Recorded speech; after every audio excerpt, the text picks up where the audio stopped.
This is the Late Round Podcast with your host, JJ Zachariason.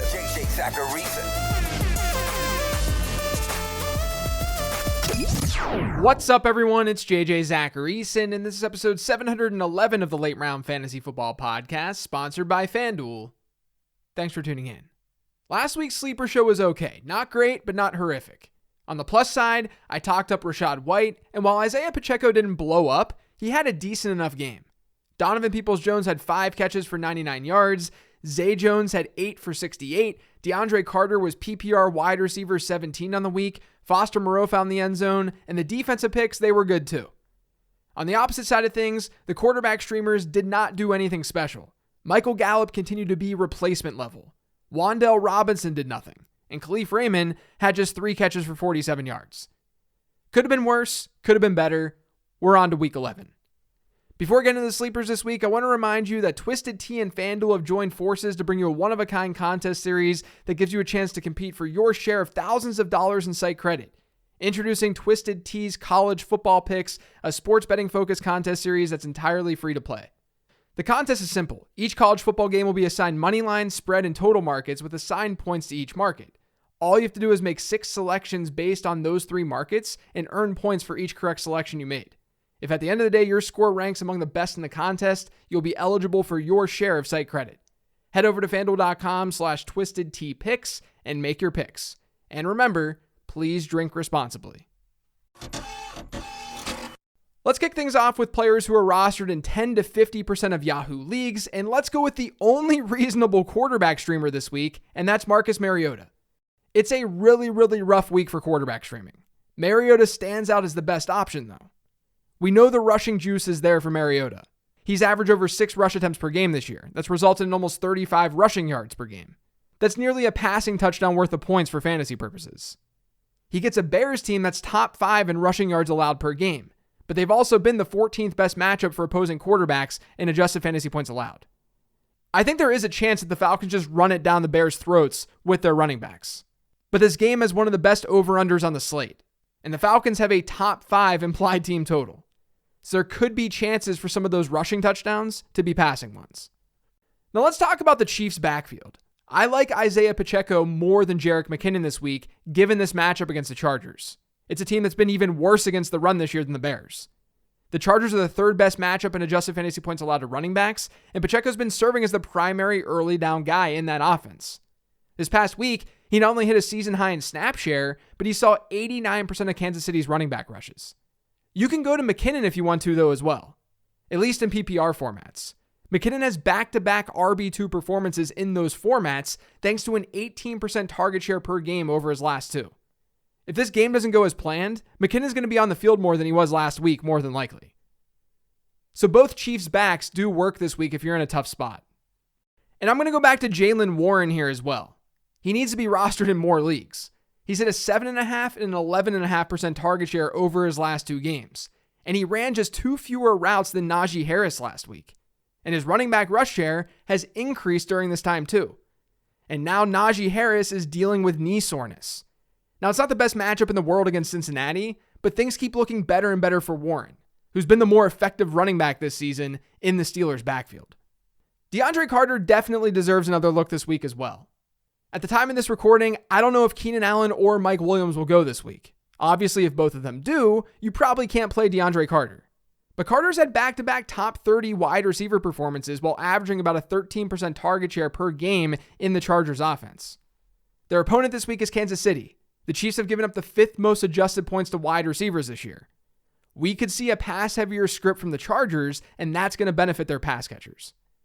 Darius Slayton has been low-key crushing. He was a guy who was almost part of this week's 15 transaction show, and he's an interesting play this week. The Giants get the Lions. Detroit's a plus matchup for wide receivers in adjusted fantasy points allowed. Slayton has averaged a healthy 19% target share per game over his last 6, and he scored double-digit PPR points in 4 of his last 5. Wan'Dale Robinson ended up running more routes than Slayton last week, but Slayton was right there with him. His big playability makes him an intriguing option. Now, one wideout that I did talk about on the 15 transaction show was Nico Collins, and the Texans get Washington this week. The Commanders were strong against Philly last week, but they're still the fourth best matchup on paper in adjusted fantasy points allowed this season to wide receivers. More importantly, Nico Collins is seeing work. He's hit a 25% target share in 2 of his last 3, and like I said earlier this week, he's averaging more receiving yards per game this year than teammate Brandon Cooks. So you can definitely give Collins a look. And the same goes for Paris Campbell.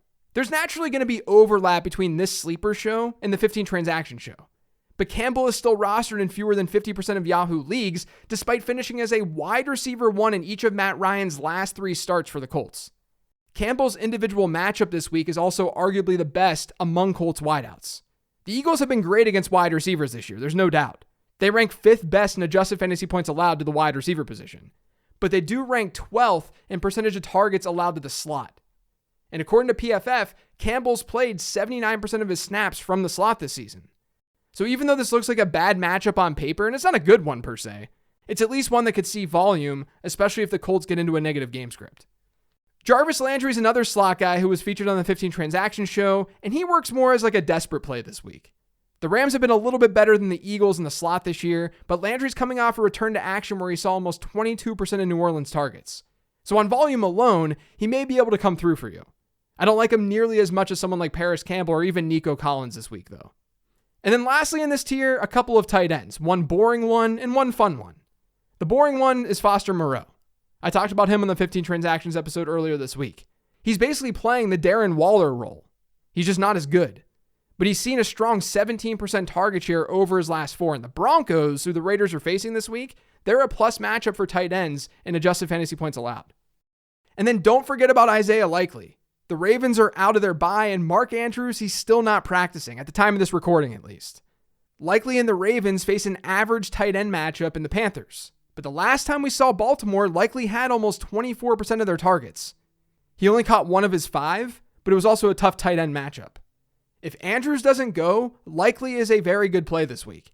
If Andrews does go, Likely's more in that like tight end 2 discussion. Now, I only have one running back in this next tier of players who are rostered in 0 to 10% of Yahoo leagues, and that's Trestan Ebner. With Khalil Herbert out, I'm expecting David Montgomery to take on a pretty big workload in the Bears offense. And in this matchup against Atlanta this week, that could be huge because he's in a really good spot. But Ebner will be the change of pace guy, and he's explosive. He had a 90th percentile speed score this past spring at the NFL Combine, and he's been used at times this year as a pass catcher for Chicago. Back in week 4, he actually had a 15% target share. You'd have to be pretty desperate to go in this direction, I think. But the matchup is at least there for Ebner this week. Maybe the Bears split the backfield more than we expect. That's the kind of story that you just have to tell to start some of these lower rostered players. At wide receiver, Demarcus Robinson played as Baltimore's number 2 wideout back in week 9 when we saw that team last. He's now seen target shares of 23.5% and 19% over his last 2 games. And remember, there's no Rashad Bateman in this offense anymore. And if Mark Andrews is out, that could funnel some more looks to the team's wide receivers. The Panthers are a top 10 matchup for wideouts and adjusted fantasy points allowed, so Robinson makes some sense this week as a deep play. Ben Skoranek is going to get a lot more run with Cooper Kupp out. That's really what this recommendation is all about. Matthew Stafford's status, that's up in the air right now, but Skoranek saw a 19% target share last week. And he gets an average matchup against New Orleans this week. I would not feel great about Skoranek if Stafford's out, but if he's in, then I think there's at least some appeal. Not a ton, but some. Jerry Jeudy could be sidelined this week. He didn't practice on Wednesday. That'll leave the wide receiver group to Courtland Sutton and then Kendall Hinton as the top 2 options. That's because KJ Hamler's sidelined with a hamstring injury. Hinton ran just 1 fewer route than Sutton last week. And then there was this massive gap in routes run to the rest of the wide receivers on the team. He usually wouldn't be that attractive of a play, but the Broncos get the Raiders. The Raiders are terrible defensively, and they're a top 10 opponent for wide receivers in adjusted fantasy points allowed. Now, there are some injuries going on right now with the Chiefs wide receiver group. Mecole Hardman was out last week, Juju Smith-Schuster's concussed, and then Marquez Valdes-Scantling didn't practice on Wednesday. If the stars align and all 3 of those guys are out, we could finally see more Sky Moore. But the logical play, I think, is Justin Watson. Kadarius Toney is rostered in way too many leagues to recommend him on this show, but Watson is rostered in fewer than 1% of them. His season-high target share is only 8%, but he's at least had a double-digit point performance this season. If he's going to get a lot of run in a Patrick Mahomes-led offense, he should be on your radar. And then lastly, watch Trey McBride. Zach Ertz is out, and he had a pretty amazing role in that Cardinals offense. He's first in the NFL in routes run right now at tight end. And the Cardinals really only have reliable targets in DeAndre Hopkins and Rondale Moore right now, as long as Hollywood Brown doesn't go. McBride was a good tight end prospect who won the Mackey Award in 2021 at Colorado State. There are some questions right now surrounding which quarterback's going to be healthy enough for the Cardinals this week, but McBride should at least be on your radar. Now, as for the defensive streamers, the Bengals were the 15 transactions defense, but now they're rostered in too many leagues. So let's pivot. You could go with the Commanders in a plus matchup against Houston. Washington's been decent defensively over the last month or so, and they're road favorites in a game with a low over-under according to FanDuel Sportsbook. Houston's also a top 10 matchup in adjusted fantasy points allowed. And then the Jets make some sense against New England this week in what could be a lower scoring game. The Patriots have surrendered a top 10 defensive performance in each of their last 3 games. That includes a game against the Jets in Week 8 where they allowed 6 sacks. So the Jets work too. That's it for today's show, though. Thanks to all of you for listening. If you yet subscribe to the Late Round Fantasy Football Podcast, make sure you are by searching for it pretty much anywhere podcasts can be found. And don't forget to follow me on Twitter at LateRoundQB. Remember to check out lateround.com. Otherwise, I'll be back in your ears tomorrow with the weekly mailbag show.